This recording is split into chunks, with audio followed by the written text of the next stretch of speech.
Well, ano naman na po ito, no? So, mga 3, 4 na linggo na po, no? Yung pong pagpapalit ng liderato. So, si Speaker Boji na po yung bago pong speaker at syempre may mga inilatag po ng mga pagbabago, particular doon po sa pagiging bukas halimbawa sa pagpapakita ng SALN. No? So I think yan yung isa sa mga kanya pong inunang binanggit. Pangalawa, yung pong close coordination sa Independent Commission for Infrastructure. Ibig sabihin siya po mismo yung nagpunta sa ICI para dalhin po yung lahat ng transcripts, evidence, documents sa ICI, no, na iniluwal ng House Infrastructure Committee. So, yun po yung isa sa mga mayor po na pinagsimulan, no, ni Speaker Boji D. Tapos pangalawa, ito pong budget, no. So, kahapon ay napasa na po ang second reading at meron pong very specific na mga inabot yung pong budget kahapon. Una, yung pong pagkaltas to the minimum operating limits, no?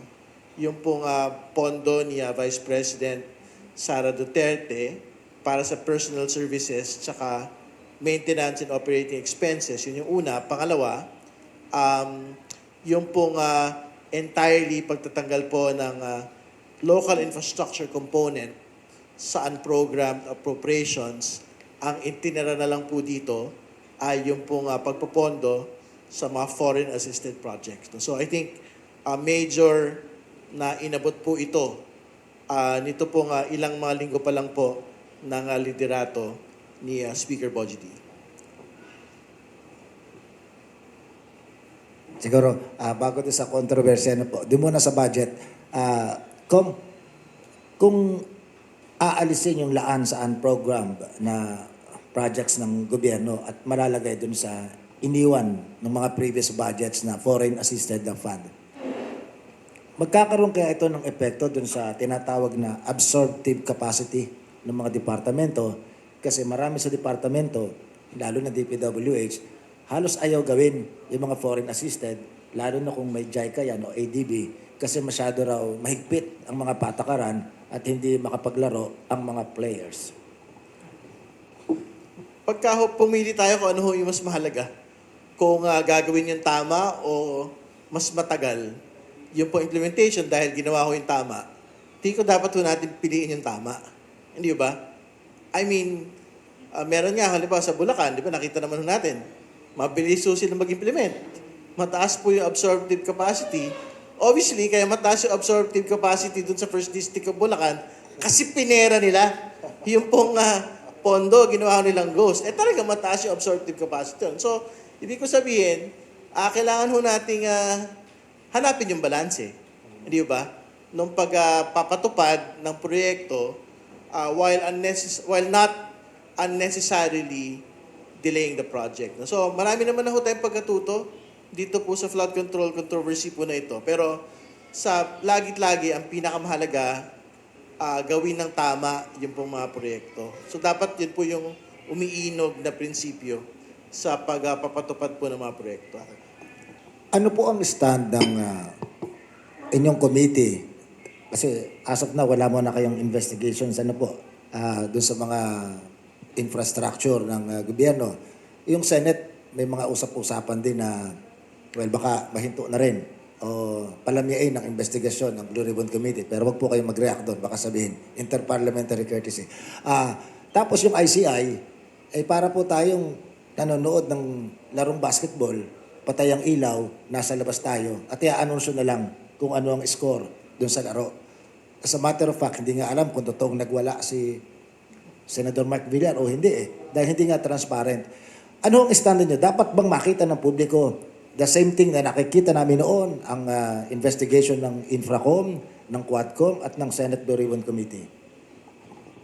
Well, ang sinasabi ho natin sa ICI, kailangan ho nila magpasya alin po yung mga bahagi na pwede hong meron pong public proceedings. Ibig sabihin, bukas sa publiko, bukas sa media. Hindi naman necessarily live streaming. Kasi sa ibang bahagi naman po ng mundo, bukas po sa publiko pero wala akong live streaming. So, kailangan nilang pagpasyan alin po yung pwede ron. Tapos pangalawa, alin po yung talagang in executive session. No? Kasi, syempre, meron po talaga mga sensitive matters, particularly kung prelude, for example, sa isang pagpapangalan ng mas malaking sangkot, pwede hong payagan ho yung ICI na to conduct it in executive session. Pero for example, yung pong pagbabasa ng isang affidavit na magiging public document naman anyway, di ba?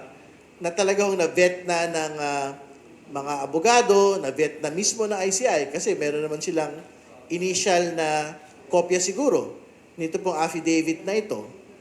Tingin ko dapat yung pong pagbabasa ng affidavit na ito at siguro yung ilang mga tanong ng mga miyembro ng komisyon, dapat pwede hong payagan na ikasa under open public proceedings no, ng ICI.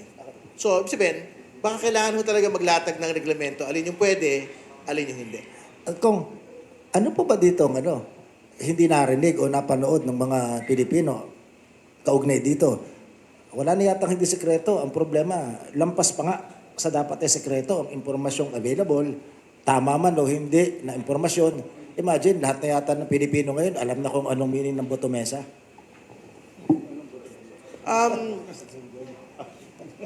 Very important na maglinaw ho tayo kasi hindi naman ho lahat ng mga napangalanan sa parehong komite, sa Senate Blue Ribbon Committee at sa House Infrastructure Committee, ay kapareho po ng mga isinasalang sa ICI. So for example, ang supposedly, si Bryce Hernandez, yung mga mag-asawang Diskaya, di ko alam kung yung mag-asawang Diskaya, nabigay na nila yung tell-all nila. Si Roberto Bernardo, meron daw sila supposedly na tell-all affidavit. So dapat mabasa po in open proceedings yung pong affidavit na yun. Ibig sabihin, hindi pwedeng nakakakita lang po na yun ay yung 3 pong commissioners. No? At syempre, may mga napangalanan din po ng mga congressman na requestan ng ILBO, Immigration Lookout Bulletin Order ng ICI. No? So, I guess haharap din po sila sa ICI. So, I think yan, mga bago pong mga detalye at kung may affidavit sila, magandang mabasa po in open proceedings yung po mga affidavit po na ito. Ano yung naging resulta ng investigation ng Infrastructure Committee during the short span of time na nag-hold kayo ng hearings? Meron ba? At yung pinasa nyo sa ICI? Well, nakita naman ho natin yung major findings po talaga ng House Infrastructure Committee una. Doon po unang nalantad yung financial documents ng mga Diskaya. Doon natin nakita na as far back as 2016, tumodo na ho talaga yung kita ng mga magkakasama po nilang kumpanya. So, ibig sabihin, talaga may batayan yung sinabi ni Sara Diskaya na 2016, talagang tumodo yung pong negosyo nila. At nagtuloy-tuloy hanggang sa gobyerno pong ito. Pangalawa, yung pong committee po ng House Infrastructure Committee, yung pong naglunsad talaga noong pong paunang birada doon po sa Bulacan, Ghost and Substandard Projects. So dito po napangalanan yung mga senador, dito po nagsimulang kumanta yung pong dalawang batang engineers ng First District Engineering Office. Siyempre, pagbalik sa Senado, nung nagsuspend na ho kami, doon na rin naman ho nagsimulang kumanta si Henry Alcantara at si Roberto Bernardo. No? So I think, yun, at the very least, very significant po, yung 2 punto na ito para mabuo din po na ICI yung magkakaibang mga kaso laban sa iba't ibang mga personalidad.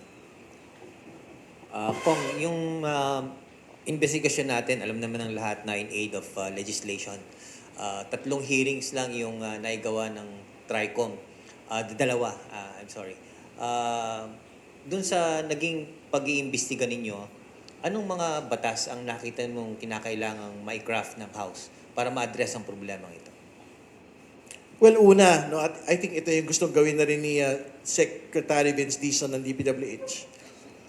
Yung intervention po talaga ng private engineers, civil society at all aspects of project implementation. Yung sa bidding po ng mga proyekto, Actually, meron ho talaga dapat na mga NGO partners sa pagbibid, no, sa iba't ibang mga procurement processes. No? Pero yung project implementation, ibig sabihin, sa project billing nito pong mga proyektong ito, kailangan na nakikita ho ng mga private engineers kung tama ba yung sukat ng mga bakal, sukat yung mga simento, tama ba yung pagkakalatag, at faithful ba siya doon sa original engineering design. So, isa ho yan. So, paano ho yung gagawin? Dapat ma-incorporate po ito sa project cost, no? Nung po mga proyekto. Siyempre, baka mas mahal ng onte, pero tingin ko po, kahit mas mahal yon, hindi ho yung kasing mahal ng pagre-rehabilitate pong muli ng isang substandard project or pagtatayo ng panibagong proyekto dahil ghosted po yung original project. No? So, yun yung una. Pangalawa, ito po, yung sa unprogrammed appropriations, I think ito na ho yung ginagamot na nila ngayon, no? Na hindi ho talaga pwede na magkaroon ng new construction pagka-unprogrammed appropriations. Actually, matindi ho yung ginawa nung Congress, kasi ang initial ko pong proposal, pagka ho emergency or disaster-related rehabilitation po ng mga proyekto, dapat pwede pa rin ho yung unprogrammed appropriations. Pero yung ginawa po ng Congress for this year, talagang outrightly, lahat po ng local infrastructure projects, bawal na under unprogrammed appropriations. Ibig sabihin, kailangan ang lahat ng new construction, line item, budgeting na po. So, mas ano pa yon, mas matindi yung pong ginawang intervention po ng Appropriations Committee po ng House. Yun yung pangalawa. Tapos pangatlo, hindi ko alam po, ini-implement na ho nila ito, pero gusto rin po ng mga senador ito at ng ibang mga kongresista, dapat pangalanan ng mga proponents yung po mga proyekto na gusto nila ipasok sa budget. No? So, ako, ayoko na magdebate kung insertion yan, amendment yan, initiative yan, kasi all of it naman are within the power of Congress and the Senate in the budget. No? Pero, very important po na merong ownership yung pong proponent na mambabatas at every stage po ng proseso. So, ibig sabihin, kung pinopose niya yan at the level of the NEP, o di bahala ka, ilagay mo yung pangalan mo doon. Pag pinopose mo yan at the level of the House proceedings, ilagay mo yon sa tinatawag na HGAB, no? Pag pinasok mo yon at the level of the BICAM, dapat meron kang pangalan doon para meron kang ownership. Kasi tatlong bagay lang naman ho yung kinakagalit po ng mga kababayan ho natin. So, usapin po ng insertions, amendments, and initiatives. No? Una, yung kickback ng mga mambabatas. No? Dapat wala hong ganon. Pangalawa, ghost ba yun? Pangatlo, substandard ba yun? So, kung ma-assure ng mga mambabatas, implementors sa mga ahensya, kontratista, na yung tatlong bagay po na yan, wala. E di wala ko tayo pag-uusapan. Di ba? Dapat walang problema kung initiative man yan o amendment man yan. Yung implementation kong ng public works project at iba pang mga infrastructure projects ng gobyerno ay hindi lamang exclusive na ginagawa ng DPWH. Meron din mga ibang ahensya ng pamahalaan na nag-i-implement nito. Lately, lumalabas na yung mga players sa DPWH, players din sila doon sa ibang mga ahensya. Natisod nyo ba itong impormasyon na ito sa TRICOM? Hindi pa kasi syempre limited po to flood control Yung pareho pong Blue Ribbon tsaka House Infrastructure Committee, no? So, lately na lang po lumabas to. Actually, si Senator Sherwin Gatchalian po yung naglabas ito, yung mga kontrobersiya sa farm-to-market roads. And I think yung most important development po rito ay babalikati na po ng DA mismo. Kumbaga, hindi na ho ibibigay sa DPWH yung pong implementation nito pong farm-to-market roads. Kung medyo lagyan ko lang ng konteksto itong susunod na tanong ko at itatanong ko sa ito bilang chair ng public accounts. Meron po tayong 1,634 na local government units. And under the current setup, for 2025, lahat ng LGUs ay makakatanggap ng 1 trillion peso under the national tax allotment. And under the rules ng DBM, ang lahat ng LGUs na ito ay allowed to spend 20% of their annual budget para sa infrastructure projects. Lumalabas po kasi dito sa flood control projects na ito, for lack of better term, forgive me, ang lumalabas na tirador lang ng kaning lamig ay yung mga ilang congressman at ilang mga senador, di umano. Pero hindi po kayang itanggi na yung mga LGUs din mismo ay merong ipinatutupad at ng mga flood control projects at iba pang infrastructure projects. And under the current setup, mas mayroon silang laya para paglaruan yung ganito kalaking pondo. Meron ba kayong tinitignan sa sa komite na pinamumunuan nyo para imbestigahan ito? Yung para pong tennis court. Yung parang tennis court project ng isang LGU. Hindi. Ang totoo naman ho, yung, for example, yung House Infrastructure Committee ho kasi, TRICOM yan, ang talaga focus niya national infrastructure flood control. No? Pero wala hong pumipigil sa Kongreso na magkaroon din po ng oversight doon po sa LGU implementation and infrastructure projects. No? So, that will require an entirely new House resolution. Pwede hong bumagsak po yan sa committee ko po, which is the Public Accounts Committee. Pagka may actual allegation of corruption, pwede hong pumasok sa Good Government Committee. No? So, yan o, pwede hong pag-aralan niya kasi tama ho kayo, I think of a lesser scale lang, to be fair po, doon sa mga local government units. No? Pero syempre, pagka ho mga LGU implementation ng mga infrastructure and other projects, ang ultimate responsibility niyan, kadalasan ay nasa mayor or nasa governor. No? So, kasi sila yung head of procuring entity. Sila yung pumipirma po dito. So, yun, pwede ho nating pag-aralan po yan as we go along with the investigation of local government units as well.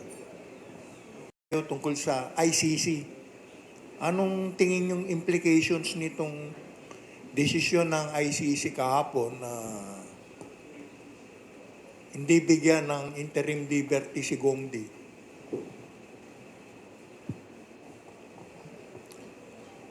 Well, I think yun na po yun. No? So, the interim release for the former President Rodrigo Duterte has been rejected by the International Criminal Court. Siguro tignan na lang ho nung Duterte camp. Meron naman sila abogado ron kung papaano pa ho nila pwedeng iapila. Ito pong bagay po na ito. No? Kasi, syempre, I think mabigat din ho talaga yung dahilan bakit ho rineject yung pong interim release. Meron ho talagang pagpapakita doon na pwede ho talagang hindi na sumipot yung pong dating Pangulo sa proceedings ng ICC pagka ho pinayagan po yung interim release ng pong dating Pangulo. No? So, I think pag-aralan po, mag-apila, kung meron pa ho appeals mechanism po sa bagay na ito. Pero I think very important din po na dapat magtuloy-tuloy na. Kasi syempre, supposedly, magkakaroon po ng confirmation of charges hearing noong nakaraang buwan, pero hindi po ito natuloy. No? So, hopefully, yan na po yung magiging susunod pong mga hakbang nito pong International Criminal Court sa usapin po nitong Duterte drug war in Davao and Duterte drug war in the entire Philippines. Yung presence ng mga Duterte, nakikita ba yung apektado yan? Anong epekto niyan? Siyempre, may lang manggaling sa inyo mga ilang kataga. So to clarify po, ano yung presence ng mga Duterte saan? Sa politika ng bansa? I think meron po talagang impact, no? Yung pong sa usapin po ng rejection and interim release, no? Yung continuing political power pa rin po ng Duterte family in the Philippines. So, obviously, meron pong Vice President, no? Ang mga Duterte who can be President pagka meron pong mga circumstances, for example, na nangyari sa Pangulo po ng Pilipinas currently. No? So, yun yung una. Pangalawa, meron hong dalawang sitting congressmen, no? Yung pong mga Dutertes na anak at apo ng dating Pangulo. At pangatlo, syempre, they control Davao City, where the son is also serving as acting mayor. No? So, I think these are circumstances that show na hindi po totoo na wala na hong magagawa ang dating Pangulo para hindi ho sumipot at mag-cooperate sa ICI once the interim release is granted by the court. No? So, I think yan po yung naging pagbabatayan nito pong ICC for rejecting the petition for interim release. Check po ng mga politiko at bilang kasama po sa infracom nga po ng House, no, how significant, important ito sa flood control probe na ongoing until now? Ongoing. Well, very important po yung disclosure po talaga ng SALENS. No? Kasi syempre, yan po yung magiging baseline na pagbabatayan po ng pong actual pong net worth. No? Hindi lang ng mga politiko, kundi lahat po ng mga taong gobyerno. No? So, ibig sabihin, dyan ho natin masusukat kung meron bang unexplained wealth yung pong mga opisyal at mga kawani ng gobyerno. Pero, very important din po yung binabanggit ni Ombudsman Remulla na paglilinaw po dun sa data privacy issues po rito. So, kailangan pong mapagpasyahan alin po yung nakaredact, ibig sabihin yung tinatago ng mga detalye sa mga SALN. I think at the very least, ang dapat pong ma-release yung pong actual net worth ng pong mga politiko at opisyal at kawani ng gobyerno. Kasi ano naman ho yun kumbaga wala naman hong disclosure ng personal information yun. Absolute numbers lang naman po yung ilalabas po dito. No? So, I think at the very least, yung pong net worth ng mga taong gobyerno, dapat mailabas po yung particular na numero po na ito. Thank you po. How about naman po sa infracom? Meron po bang ina-expect na coordination with the ombudsman? Katulad po ng coordination namin sa ICI, kung saan binigay po namin lahat ng mga transcript documents, tsaka syempre working po yung relations namin sa kanila, so nakakapagbigay po kami ng mga recommendations.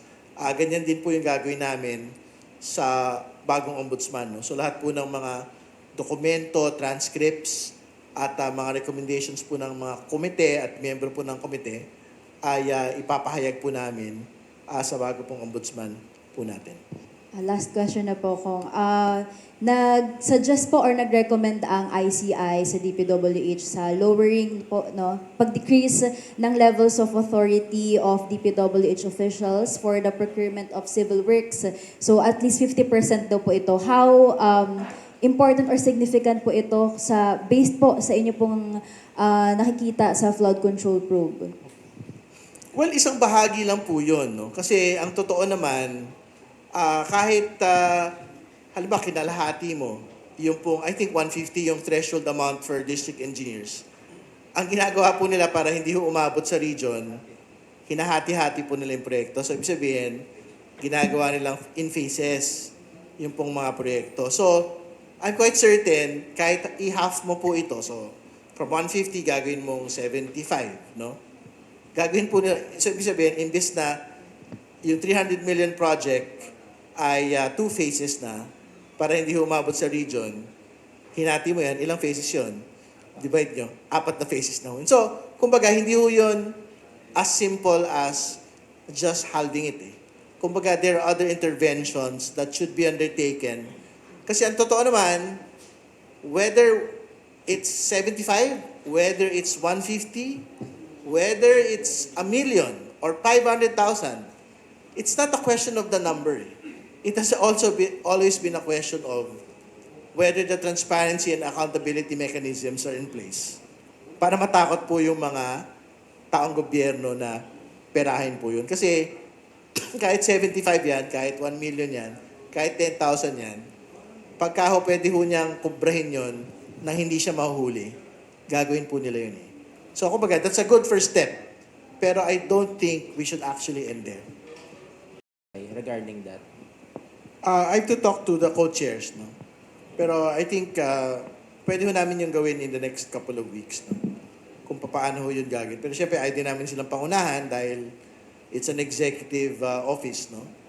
At meron ho tayong paghihiwalay po ng mga opisina. Pero I think we will hopefully discuss with the commissioners kung ano ho yung mga pwede. Kasi I think that's a real concern ng mga kababayan po natin na hindi ho talaga pwede na sila-sila lang po yung nag-uusap.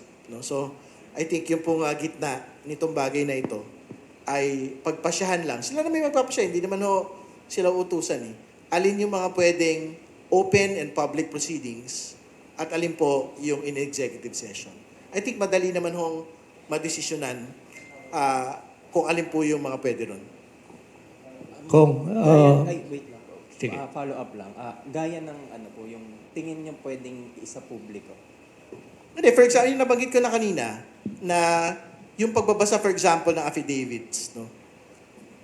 Kasi, ang totoo, kung ninotaryo ho yun, or magte-take oath ho sila during that proceeding, ultimately, it will be a public document Hindi ba? So, I think, at the very least, pwede hong ibukas sa publiko. Una, yung pong pagbabasa ng affidavits ng mga sumasalang. Pangalawa, yung pong initial na interpellation, yung questioning po ng commission sa kanila. Hindi ba? So, yun. I think yun, pwede hong i-public po yun. Tapos yung mga bagay na hindi ho within the affidavit, pwede hong in executive session na po gawin po ng ICI po ito. Significantly broad naman po yung mandate ng ICI. No? So, hindi lang yan flood control. So, kasama po dyan lahat ng mga DPWH infrastructure projects.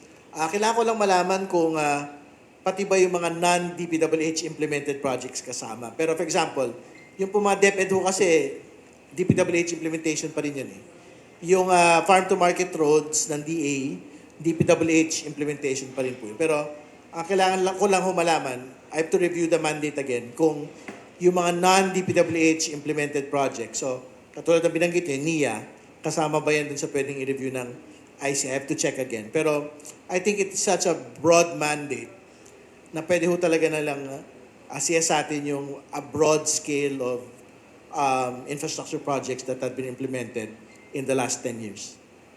Well, I think yung commitment po for the cancellation of former Congressman Zaldico's passport kay Speaker Boji Di po nanggaling ito. No? So I think it arose as a result po nitong mga concerns nga relating to yung pong travel order niya to return to the Philippines. No? So I think he is leaving it up to the Department of Foreign Affairs and to the Department of Justice kung ano na po yung magiging kasasapitan nito pong cancellation of passport ni Congressman Ko. Kasi, syempre, una, hindi na ho siya House member as we speak, no?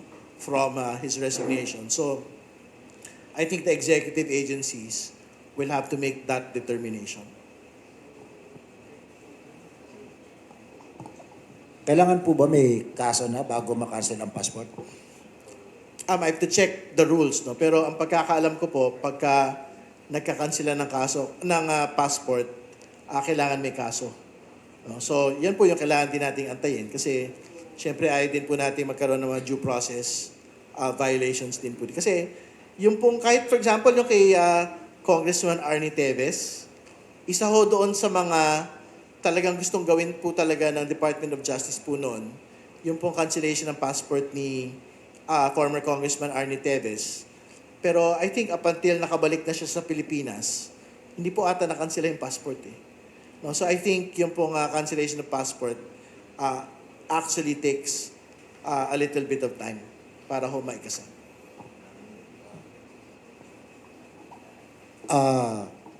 Meron pong panukala yung ilan na bakit daw hindi unahin yung mga ghost projects? Kasi pinakang madaling patunayan yung ghost projects. Among others, kasi yung substandard, sabihin lang, kaya naman bumagsak yan kasi malakas ang bagyo.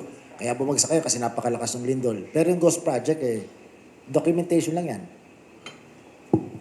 Tama naman po. Actually, si Secretary Dizon, ako, lahat po ng mga involved po sa mga investigative bodies, yan naman ho, kaya naman ho, yan ang pinagsimulan nung lahat po ng investigation kasi open and shut case po yung tinatawag ng mga abogado doon. Kumbaga, ang tanong lang doon, meron bang proyekto?